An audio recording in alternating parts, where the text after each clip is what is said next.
$200 billion. That's how much has been wiped off the Australian share market in the last 3 weeks. Since the US and Israel launched strikes on Iran on February the 28th, the ASX 200 has dropped over 8%. Oil's up 55%. The RBA just hiked rates again, and petrol at the pump has jumped 50 cents a liter.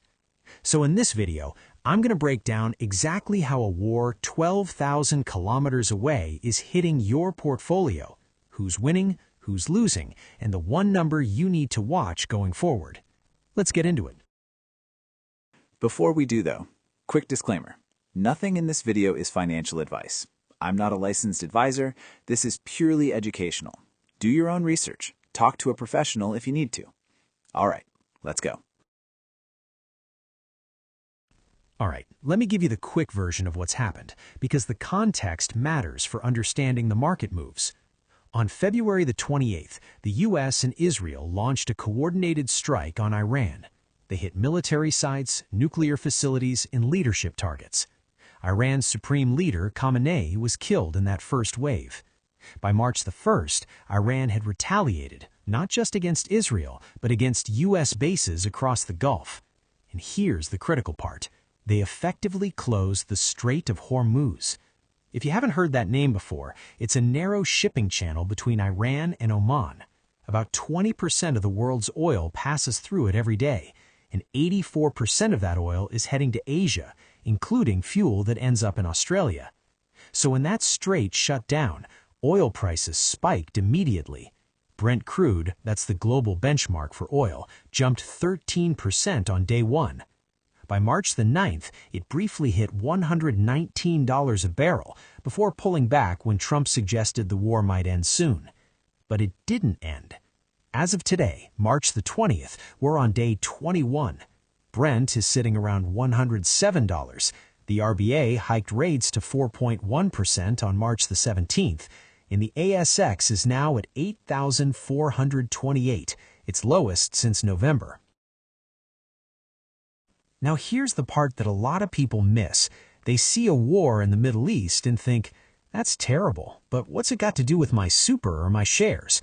The answer is everything, and it works like a chain of dominoes. Domino 1, the Strait of Hormuz closes. That's the shipping bottleneck I just mentioned. Domino 2, 20% of the world's oil supply gets cut off overnight. Ships can't get through. Domino 3, oil prices surge. Brent crude's gone from $69 before the war to over $107 today. That's a 55% jump. Domino 4, that flows straight to your petrol station. Unleaded in Sydney's gone from about $1.58 to $2.26 a liter. Diesel's even worse, up 67%. And jet fuel is more than doubled. Domino 5, higher fuel and transport costs start pushing up the price of everything else. Groceries, deliveries, flights, inflation starts reigniting. Domino 6, the Reserve Bank of Australia sees inflation rising and responds by hiking interest rates. They've already gone from 3.85% to 4.1%. Markets are now pricing in rates going as high as 4.6% by November.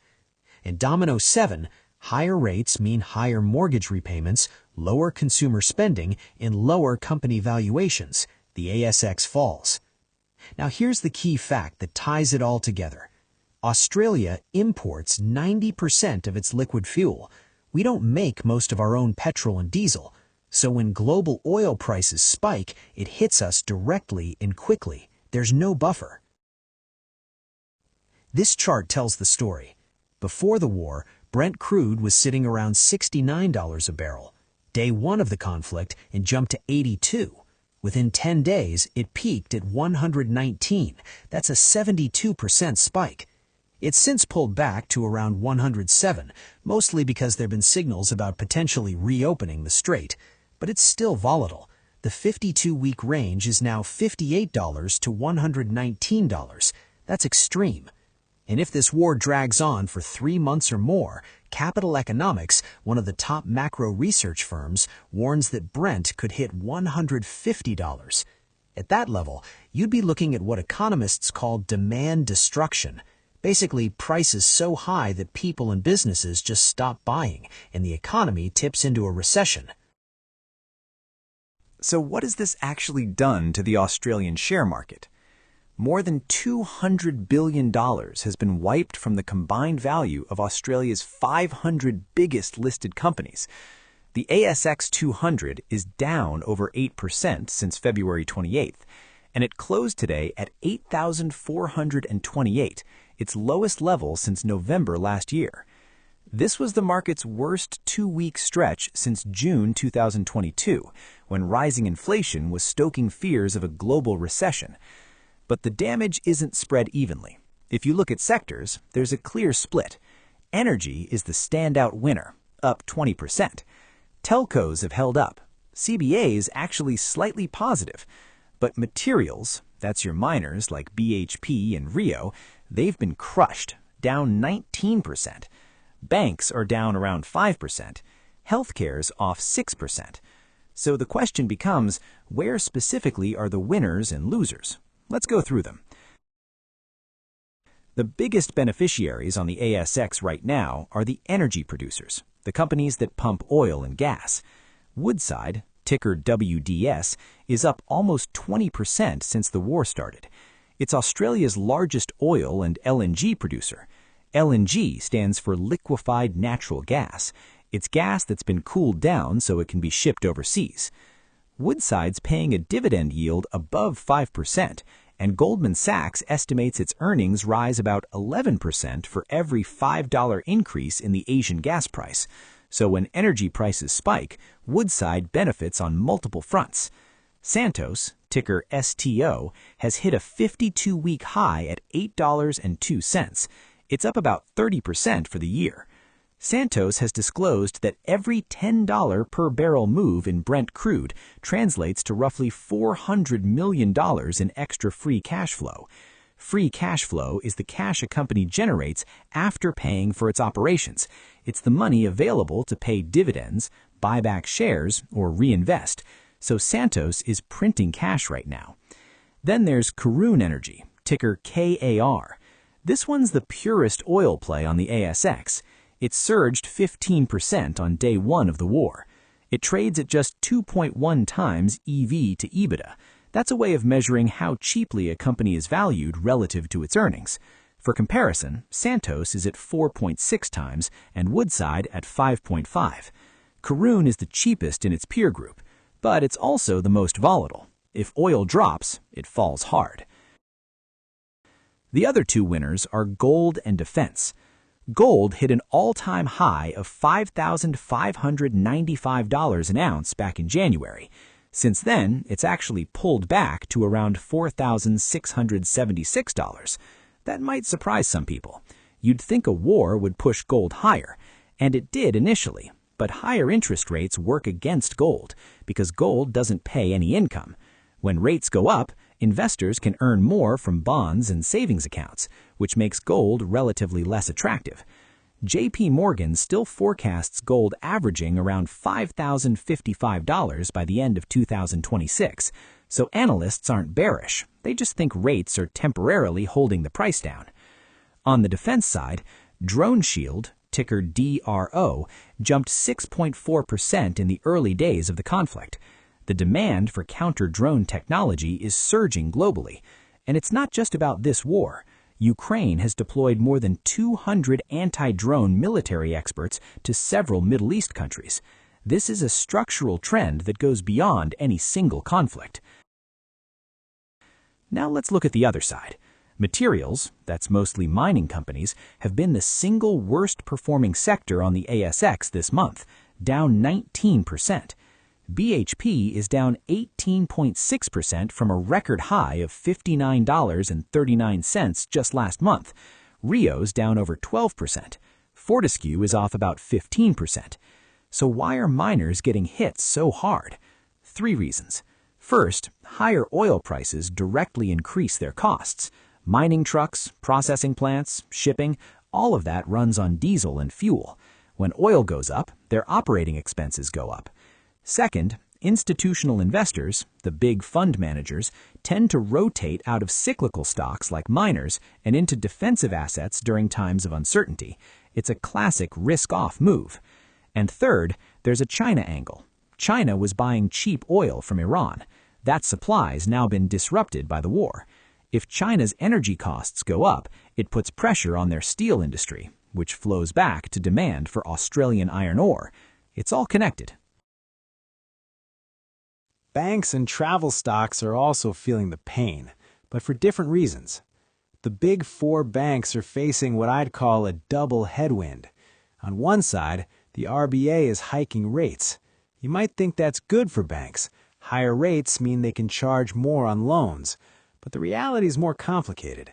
When rates rise quickly, banks' own funding costs go up too. And if customers start struggling with repayments, bad debts rise. NAB's down 6.5%, Westpac's off about 4%, ANZ's down around 5%. CBA is the only one that's held up. It's actually slightly positive, and it's quietly reclaimed the title as Australia's largest company by market cap. Travel and airlines are in a different kind of pain. This is pure cost pressure with zero revenue offset. Jet fuel has gone from about $85 a barrel to around $200. That's a 135% increase. Qantas and Flight Centre can't pass all of that on to customers, especially when consumer confidence is already falling. On top of that, flights from Australia to Europe and the US are now taking longer routes to avoid Gulf airspace, which burns even more fuel. Let's talk about the RBA, the Reserve Bank of Australia. They're the ones who set the official interest rate, which flows through to mortgages, business loans, and savings rates. Back in September and November last year, the RBA was cutting rates from 4.1% down to 3.6%. Things were looking good. Inflation was coming down. Then the war hit and everything reversed. They hiked in February to 3.85%, and on March 17th, they hiked again to 4.1%, a 5-4 vote. That means it was the narrowest possible margin. 4 board members wanted to wait. Governor Bullock said the decision wasn't about petrol prices specifically. It was about the broader risk that inflation would stay too high for too long. She said the Middle East uncertainty was, in her words, a big thing in discussion. All 4 major banks now expect another hike in May to 4.35%, and the bond market is pricing in rates potentially reaching 4.6% by November. That would be the highest since 2011. That's a huge reversal from where we were just 3 months ago. Now let's bring this home, because this isn't just about share prices. It's hitting everyday Australians right now. Petrol prices have jumped an average of 50 cents a litre since the war started. In Sydney, unleaded has gone from $1.57 to $2.26. Diesel is even worse, from $1.66 to $2.68. That's a 61% increase on diesel. And there's a deeper vulnerability here that most people don't know about. Australia imports 90% of its liquid fuel. We've only got about 36 days of petrol in reserve, 32 days of diesel, and 29 days of jet fuel. That's the largest stockpile we've had in 15 years, but we're still what the International Energy Agency calls non-compliant with their recommended levels. We've been non-compliant since 2012. Some regional service stations have already run dry, not because we've actually run out, but because panic buying has outpaced how quickly stations can be resupplied. The government's released some emergency reserves and even allowed higher sulfur fuel to help cover the gaps. If the Strait of Hormuz stays closed for 3 months, economists warn petrol could rise by another $1 a litre. That would temporarily spike inflation by about 1.5 percentage points, which would almost certainly trigger more rate hikes. So, what happens next? Nobody knows for sure, but we can frame it as 3 scenarios, depending on how long this conflict lasts. Scenario 1, a quick resolution, within weeks. If diplomacy kicks in, the strait reopens, and oil drops back below $80 a barrel, the ASX would likely rebound 5 to 8%. The war premium unwinds. Energy stocks give back their gains, and the RBA probably holds at 4.1%. No May hike needed. Scenario 2, a prolonged conflict lasting 3 months or more. This is where it gets difficult. Oil stays in the $100 to $150 range. The ASX could fall another 8 to 12% from here, potentially hitting the 7,500 to 7,900 range. The RBA keeps hiking, possibly all the way to 4.6%. Stagflation risk, that's when you get high inflation and slow growth at the same time, becomes real. Scenario 3, full escalation, 6 months or longer. Gulf energy infrastructure gets destroyed. We're already seeing attacks on Qatar's LNG facilities and Saudi oil sites. At this point, you'd be looking at a $150 plus oil, a potential global recession, and every sector on the ASX crushed except energy. The RBA would face an impossible choice: hike to fight inflation or hold to avoid tipping the economy into a recession. No one knows which scenario we'll get, but the variable that decides it is actually pretty simple. If you take one thing away from this video, it's this: watch the Brent crude oil price. It's the single variable that drives almost every transmission channel we've talked about. Oil price flows to petrol, which flows to CPI, that's the Consumer Price Index, basically a measure of inflation. CPI flows to the RBA's rate decisions. Rates flow to company valuations and the ASX. Think of it like a traffic light. Below $80, that's green. The ASX likely rebounds. Between 80 and 100, that's amber. The pain continues, but it's manageable. Above 100, that's red. Recession risk is real. Right now, we're in the red zone at 107, but it was at 119 just 11 days ago, and it could easily drop if the strait reopens. That's the number to watch. Wars create uncertainty. Uncertainty creates volatility, but volatility also creates opportunity if you understand the transmission mechanism. That's what this video is about, not telling you what to buy or sell, but showing you how a geopolitical event flows through to the ASX, from the Strait of Hormuz to oil prices to your petrol station to the RBA, and finally to your portfolio. If you found this useful, hit the subscribe button. I do data-driven analysis of ASX stocks in the Australian market. And if you've got questions about specific sectors or stocks you'd like me to cover next, drop them in the comments. Thanks for watching. I'll see you in the next one.